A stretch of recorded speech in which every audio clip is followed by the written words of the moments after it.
Hello friends, இன்றைக்கி நம்ம பார்க்க போகிறது ஜாப்பனி சீரீஸ்னு my home hero season 1 episode 3 தான் இன்னைக்குள்ள வீடியோவில் பார்க்க போகிறோம். உங்களுக்கு இந்த வீடியோ பிடிச்சிருந்தது அப்படின்னா லைக் பண்ணிட்டு அப்படியே மறக்காமல் நம்ம சேனலை சப்ஸ்கிரைப் பண்ணிடுங்க. இந்த எபிசோட் அப்புறத்துல இருந்தால் கதையே சும்மா வேறு லெவலில் போக ஆரம்பிக்கும். ஸோ பொறுமையாக வாட்ச் பண்ணுங்கள், அப்படின்னா தான் உங்களுக்கு கதை புரியும். சரி வாங்க நம்ம வளவலன்னு பேசாமல் இன்னைக்குள்ள கதைக்குள்ளே போகலாம். இன்றைக்கி நம்ம பார்க்க போகிறது my home hero season 1 episode 3. நம்ம ஹீரோவனோட ஒர்க்குக்கு போன இடத்த காமிக்கிறாங்க.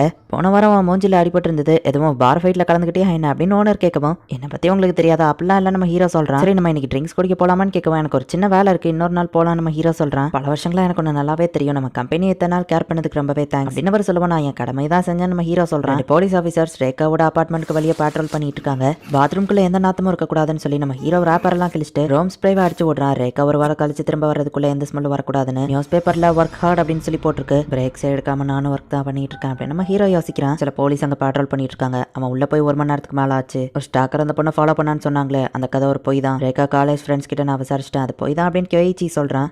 என்னது ஸ்டாக்கர் அவன் ஃப்ரெண்ட்ஸ்ட்ட விசாரிச்சாங்களான்னு கேட்குவான். ஒருவேளை அவன் நோபட்டோவை பார்த்துட்டு அப்படி சொல்றாளோ என்னமோ, யாரோ ஒரு ஸ்டாக்கர் என்ன ஃபாலோ பண்றாங்களான்னு யாரோ வந்து என் ஃப்ரெண்ட்ட விசாரிச்சிருக்காங்க, ஆனா அப்படிலாம் யாருமே இல்லமா அப்படின்னு சொல்லி ரேகா சொல்றா. அது அவங்களா தான் இருக்கும் அப்படின்னா அவங்களுக்கு உண்மை தெரிஞ்சிருக்கும், இவர் வேற இன்னும் வரலையே அப்படின்னு சொல்லி ஹீரோட ஒய்ஃப் வந்து நம்ம ஹீரோக்கு கால் பண்ணலாம் அப்படின்னு சொல்லி போறா. அவ பேரண்ட்ஸ் கண்டிப்பா எதையோ மறைக்கிறாங்க, மூவ் பண்ணதுக்கு பெர்மிஷன் வேணும் அப்படின்னு கேயிச்சி கேட்கவும், ஓவர் ரிஸ்க் வேண்டாம் அப்படின்னு கோபா சொல்லவும், மாட்டரி பிசினஸ் விட்டு போயிட்டா என்ன தெரியும்ல அப்படின்னு அவன் கேட்கறான். சரி மூவ் பண்ண பெர்மிஷன் தரேன் அப்படின்னு கோபா சொல்றான். அந்த மோசமான பையன் நோபட்டுக்காக நம்ம இதெல்லாம் பண்ணணுமா, அவங்க வீட்டு வாசல்ல தான் நிக்கிறோம் அப்படின்னு சில பேர் சொல்றாங்க. இந்த நம்ம ஹீரோவும் வந்துருதான். நம்ம ஹீரோ அவன் வைஃப் 2 பேரும் ஒரே நேரத்துல தனித்தனி இடத்துல பிடிக்கிறாங்க. இது நோபட்டோவோட ஆளுங்க தான் அப்படின்னு நம்ம ஹீரோக்கு தெரிஞ்சிருது. நீயும் அவன் வைஃப் ஒரு ரூம்ல இருந்த ஒரு பக்க கண்டுபிடிச்சிங்களா, அதை பத்தி சொல்லுன்னு கேட்கவும், அது எப்படி உங்களுக்கு தெரியும், நீங்க யாரும் நம்ம ஹீரோ கேட்கறான். உடனே கேயிச்சி நம்ம ஹீரோ போட்டு மூஞ்சிலே குத்துறான். உன் பொண்ணை ஃபாலோ பண்ற ஸ்டாக்கர் இருக்கான்னு பேசிக்கிட்டீங்களே, அது உண்மை கிடையாது, நாங்க உன் பொண்ணுகிட்டே கேட்டு கன்ஃபார்ம் பண்ணிட்டோம் அப்படின்னு நம்ம சொல்லுவோம். என் பொண்ணுட்டு நீங்க எப்ப பேசுனீங்க, நீங்க யாரு அப்படின்னு நம்ம ஹீரோ கேட்கறான். நம்ம ஹீரோ போட்டு அவன் அடிக்கடி இருக்கவும், ஸ்டாப் பண்ணுங்க நான் உண்மையை சொல்லியிருந்தேன், என் வைஃப் தான் அந்த ஸ்டாக்கரை போன மாசம் நவம்பர்ல நோட்டீஸ் பண்ணா, என் பொண்ணுக்கு வேற எக்ஸாம் நடந்துட்டு இருந்தது, ஸோ ரேகா கிட்ட சொல்லி அவளை பயம் கொடுத்து நாங்க விரும்பல அப்படின்னு நம்ம ஹீரோ சொல்லிட்டு இருக்கான். அந்த பொண்ணு மாடியில தான் இருக்கா, அவளையே படிக்கணுமான்னு கேட்கவோ, வெயிட் பண்ண அப்படின்னு கூட இருக்கவன் சொல்றான். அவ எக்ஸாம் முடிஞ்ச அப்புறமா பிரைவேட் இன்வெஸ்டிகேட்டர் ஒருத்தர் அப்பாயிண்ட் பண்ண, அதுவும் அவளுக்கே தெரியாம, அவர் பேர் சாசகின்னு சொல்லவும், கிளீனிங் சர்வீஸை சேர்ந்த சாசகி அப்படின்னு சொல்லி அன்னைக்கு இவன் நம்ம ஹீரோவை மீட் பண்ணிருப்பான். பட் கியோயிச்சி நம்ம ஹீரோவோட ஃபேஸை பார்த்துருக்க மாட்டான்.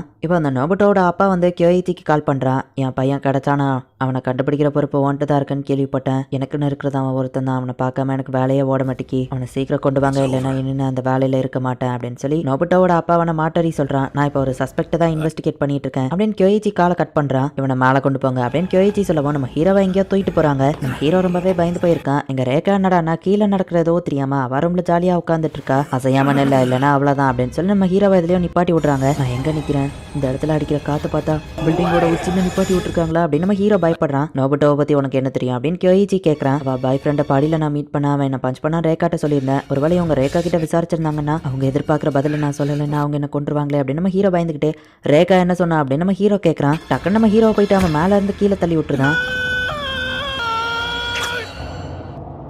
எப்படி நான் இன்னும் உயிரோடு தான் இருக்கேன் அப்படின்னு நம்ம ஹீரோ யோசிக்கிறான். நம்ம ஹீரோ ஒருத்த வயிற்றுலேயே வந்து கிக் விடுவான். அப்படின்னா நான் கிரவுண்டுக்கு பக்கத்துல தான் இருக்கேன் அப்படின்னு நம்ம ஹீரோ புரிஞ்சுக்கிட்டான். என்ன நடந்துச்சுன்னு சொல்ல அப்படின்னு கியோயிச்சி கேட்கவும், சொல்றா அவன் அப்ப நான் ஆல்ரெடி சொல்லிட்டா, நோபட்டாவா இடத்துக்கு வந்து பிரச்சனை பண்ணிட்டு போயிருக்கான் அப்படிங்கிறத அப்படின்னு இன்னொருத்த சொல்லவும், ஸோ நம்ம ஹீரோ வந்து ரேகா என்ன சொல்லியிருக்கா அப்படிங்கிறத புரிஞ்சுக்கிறான். நீ ஏன் எதுக்குடா வளர்ற அப்படின்னு சொல்லி கியோயிச்சி அந்த இன்னொருத்தனை முறைக்கிறான். நமக்குள்ள சண்டை வேண்டாம், அங்க கான்சென்ட்ரேட் பண்ணுங்க அப்படின்னு இன்னொருத்த தடுக்கிறான். ரேகா இடத்துல அவன் வந்து பிரச்சனை பண்ணா, நான் தான் ரேகா கிட்ட சொன்னேன், அந்த பிரைவேட் இன்வெஸ்டிகேட்டர் சாசகி தான் என்கிட்ட அதை சொன்னாரு அப்படின்னு நம்ம ஹீரோ சமாளிக்கிறான். நம்ம ஹீரோவோட போன் எடுத்து ஃபிங்கர் பிரிண்ட் வச்சு செக் பண்ணி பாக்குறாங்க. சாசகி கிளீனிங் சர்வீஸ்னு இருக்கு, ஜஸ்ட் இமெயில் மட்டும் தான் இருக்கு, ஃபோன் நம்பர் இல்லைன்னு சொல்லவும், அது அவங்க கம்பெனி பாலிசி, ஃபோன் நம்பர் தர மாட்டாங்க நம்ம ஹீரோ சொல்லவும், எந்த ஒரு சாட் ஹிஸ்டரியோ ரெக்கார்ட்ஸோ இல்ல அப்படின்னு அந்த ஒருத்தர் சொல்லவும், எல்லா சாட்ஸையும் உடனே டெலிட் பண்ணணும்னு அவங்க கான்ட்ராக்ட்ல சைன் பண்ணிருக்கோம் அப்படின்னு நம்ம ஹீரோ சொல்றான். நீ சொல்றதை ப்ரூவ் பண்றதுக்கு எந்த எவிடன்ஸுமே இல்லையா அப்படின்னு ஒருத்தன் கேட்கவும், இந்த கியோயிச்சி போயிட்டு நம்ம ஹீரோவோட நெத்தியில வந்து வெட்டுறான். உண்மையிலே நான் என்ன செஞ்சா என்ன விட்டுருங்க நம்ம ஹீரோ சொல்லவும், சரி அப்போ வைஃப் கிட்ட அதை பத்தி நாங்க கேட்கறோம், அவ்வளோ இதே பதில சொன்னானா நாங்க நம்புறோம், இல்லைன்னா அப்படின்னு கியோயிச்சி சொல்லவும், என் வைஃபு இதே பதில சொல்லிட்டானா என்ன விட்டுருவீங்களா, முதல்ல என்ன கீழே இறக்கி விடுங்க, என்னால ஸ்ட்ரைட்டா யோசிக்க முடியல, என் வைஃபு இதே பதில சொன்னா எங்க 3 பேரையும் உயிரோடு விட்டுருவன் ப்ராமிஸ் பண்ணுங்க அப்படின்னு நம்ம ஹீரோ கேட்கறான். இந்த விஷயத்துக்கு ஹியூமன் ரிசோர்ஸ் பணம் ரிஸ்க்னு எவ்வளவு எடுத்துருக்கோம் தெரியுமில்ல, ஸோ எப்படி பார்த்தாலும் அவங்க எல்லாரையும் கொண்டுருவான் அப்படின்னு சொல்லி கியோயிச்சி சொல்றான். தெரியும் நான் என்னதான் பண்ணாலும் இந்த மான்ஸ்டர்ஸ் என்ன விட மாட்டானுங்க, நான் இவ்வளவு தூரத்துக்கு எல்லாத்தையும் பெர்ஃபெக்டா பண்ணி என்ன பிரயோஜனம், இவனுங்க எல்லாரையும் எங்களை கொண்டுருவாங்க அப்படின்னு சொல்லி நம்ம ஹீரோ யோசிச்சுட்டு இருக்கான். இவனுங்க எதிர்பார்க்குற கரெக்டான ஆன்சரை சொன்னா இவனுங்க என்ன விட்டுருவானுங்கன்னு நினைச்சா, ஆனா உண்மையிலேயே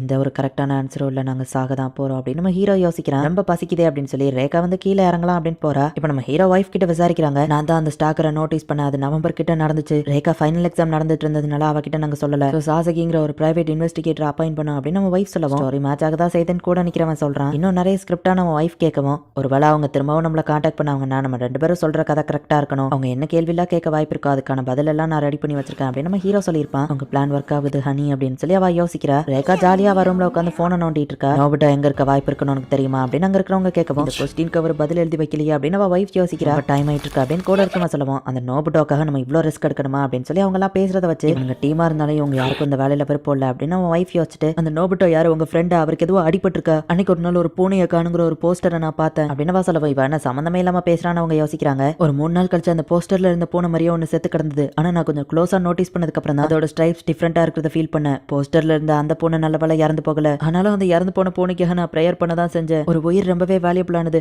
உங்களோட ஃப்ரெண்டுக்காக வேணாலும் நான் வேண்டிக்கிட்டேன் அப்படின்னு சொல்லவும் சம்பந்தம் இல்லாம பேசிட்டு இருக்கா. நமக்கு டைம் தான் போய்கிட்டு இருக்கு. நம்ம கிளம்பிடுவோமா பிரச்சனை வந்துடும் அப்படின்னு மத்தவங்க யோசிக்கிறாங்க. உங்க ஃப்ரெண்டுக்கு ஏதாச்சும் ஆயிருக்கும் நீங்க யோசிக்கலாம். ஆனா நான் வேணா ப்ரே பண்ணிக்கிட்டேன் அப்படின்னு சொல்லவும் அந்த நோபுட்டாக்காக நம்ம இவ்வளவு பெரிய ரிஸ்க் எடுக்கிறதே அதிகம். இதுக்கு மேலே இருந்தா மாட்டிப்போம் அப்படின்னு கூட இருக்கமா சொல்லவும் கேச்சி நாங்க உள்ள வரதை யாராச்சும் பார்த்திருந்தா போலீஸ்க்கு கால் பண்ணிருப்பாங்க. எல்லாரும் போலீஸ் வந்துருவாங்க. மலை எங்க இருக்கிறது சேஃப் இல்ல நாங்க எல்லாம் கிளம்புறோம் அப்படின்னு சொல்லி அவன் சொல்றான். அந்த பிரைவேட் இன்வெஸ்டிகேட்டர் சுசுகி என் பொண்ணோட அப்பார்ட்மெண்ட்க்கு ஒருத்த வந்தான்னு சொன்னாங்க. அங்க இருந்து போயிட்டு ரொம்ப கோவமா இருந்தான் அப்படின்னு சொல்லவும் இப்போ ஏன் இதெல்லாம் என்கிட்ட சொல்ற அப்படின்னு அவங்க கேட்கறாங்க. கோபா கிட்ட நான் ரிப்போர்ட் பண்ணிக்கிறேன் நீ என்ன வேணா பண்ணிக்கோ அப்படின்னு சொல்லிட்டு அவன் காலை கட் பண்றான். இப்போ ஃபைனலா ரேகா கீழே இறங்கி வந்து பாக்குறா. அம்மா கீழே ஏதோ சத்தம் வந்த மாதிரி இருந்துச்சுன்னு ரேகா கேட்கவும் அது டிவி சவுண்டா இருக்குன்னு அவங்க அம்மா சொல்றாங்க. அப்ப அவங்க காணும்னு கேட்கவும் வேலை முடிஞ்சு வர லேட் ஆகும்னு சொல்லியிருக்காரு அப்படின்னு சொல்லி அவங்க ஃபேஸையே காமிக்காம அப்படியே பேசுறாங்க. கோபம் நான் நெருங்கிட்டேன் எனக்கு கொஞ்சம் டைம் கொடுன்னு கேட்கவும் வாயமோடு நம்மளாம் யாருன்னு நினைச்சேன்னு கேட்கவும் நம்மளாம் ஒரே டீம்னு நம்ம சொல்றான். முட்டாள்தனமா பேசாத நம்மளாம் இண்டிவிஜுவல் ப்ரொஃபஷனல்ஸ் அது மாதிரி நடந்துக்கோ அப்படின்னு கோபம் காலை கட் பண்றான். இந்த கேசி வந்து நம்ம ஹீரோட ஃபேஸ் அவுத்து விடுறான். அன்னைக்கு வந்து நான் அப்பார்ட்மெண்ட்டுக்கு வந்தது அப்படின்னு இப்போ தான் நம்ம ஹீரோ அவன் ஃபேஸை பாக்குறான். நான் எதுவும் பண்ணல என்ன விட்டுருங்கன்னு சொல்லவும் மேபி நீ சொல்றது உண்மையா இருக்கலாம். நான் இப்போ உன்னை கொல்ல போறேன். இதான் நோபுட்டோவை கொண்டுட்டேன் நான் என் ஹையர் ஆஃபீஸர்ஸ் கிட்ட சொல்லிடுவேன் அப்படின்னு கேசி சொல்லவும் என்ன மாதிரி பயந்தாங்குழி உன் ஃப்ரெண்டை கொண்டுப்பான்னு நினைக்கிறியா? ஒருவேளை உன் ஃப்ரெண்டு உயிரோட திரும்ப வந்துட்டா உன் ஹையர் ஆஃபீஸர்ஸ் நீ மாட்டிப்பா அப்படின்னு நம்ம ஹீரோ சொல்லவும் எனக்கு வர வழி இல்லை அதை நான் அப்ப சமாளிச்சுக்கிடுவேன் அப்படின்னு சொல்லி கேச்சி நம்ம ஹீரோவை கொல்ல போகுவோம். சுயநலத்துக்கு என்ன கொல்லணும்னு முடிவு பண்ணிட்டான். வெயிட் பண்ணு நம்ம ஒன்னா ஒர்க் பண்ணலாம். உன் ஃப்ரெண்டை கண்டுபிடிக்கிறதுக்கு நான் உனக்கு ஹெல்ப் பண்றேன். பிரைவேட் இன்வெஸ்டிகேட்டர் ரேகா கிட்ட இருந்து கிடைச்ச பதில வச்சு நம்ம அவனை தேடலாம் அப்படின்னு நம்ம ஹீரோ சொல்லவும் கேச்சியோ கொஞ்சம் தயங்குறான். இவன் எதிர்பார்க்குற கரெக்டான ஆன்சரை சொன்னாலும் பிரச்சனை இல்லை. ஸோ கரெக்டான ஆன்சரை நீ நான் தான் உருவாக்கணும் அப்படின்னு நம்ம ஹீரோ யோசிக்கிறான். இந்த இடத்துல இந்த எபிசோட் முடியுது. இவன் நம்ம ஹீரோ வந்து பக்காவா இன்னசென்ட் அப்படின்னு ப்ரூவ் பண்ணாலுமே கூட நம்ம ஹீரோவை கொலை பண்ணி பழைய தூக்கி அவன் மலையை போடலாம் அப்படின்னு சொல்லி அந்த கேச்சி முடிவு பண்ணி நம்ம ஹீரோவை கொல்லலான்னு முடிவு பண்ணிட்டான். பட் நம்ம ஹீரோ அவனை பிரெயின் வாஷ் பண்ணி நோபுட்டோ எங்க இருக்காங்கிறத கண்டுபிடிக்க ஹெல்ப் பண்றான் அப்படின்னு சொன்னவனே கேச்சி இப்போ நம்ப ஆரம்பிச்சிட்டான். என்ன நடக்க போதோ நெக்ஸ்ட் எபிசோட் பார்த்து தெரிஞ்சுக்கோங்க. அண்ட் உங்களுக்கு இந்த வீடியோ பிடிச்சிருந்தது அப்படின்னா லைக் பண்ணிட்டு அப்படி மறக்காம நம்ம சேனலை சப்ஸ்கிரைப் பண்ணிருங்க. தேங்க்யூ ஃபார் வாட்சிங். Bye guys. நெக்ஸ்ட் எபிசோட்ல மீட் பண்ணலாம்.